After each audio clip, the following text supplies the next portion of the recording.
ছেলেদেরকে সুসংবাদ দিন, তার মানে বিপদে ধৈর্য ধারণ করতে হবে। প্রিয় ভাইয়েরা, ইন্নামাস সাবরু ইনদা সাদামাতিল উলা। বিপদে আমরা অনেক সময় প্যানিক হয়ে যাই, অস্থির হয়ে যাই, কি করব, হতাশ।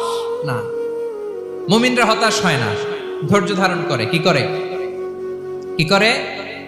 ধৈর্য ধারণ করার শক্তি দাও গো মেহেরবান আমায়, দাও গো মেহেরবান। পড়েন, ধৈর্য ধারণ করার শক্তি দাও গো মেহেরবান আমায়, দাও গো মেহেরবান। সবাই বলুন একসাথে, ধৈর্য ধারণ করার শক্তি দাও গো মেহেরবান আমায়, দাও গো মেহেরবান।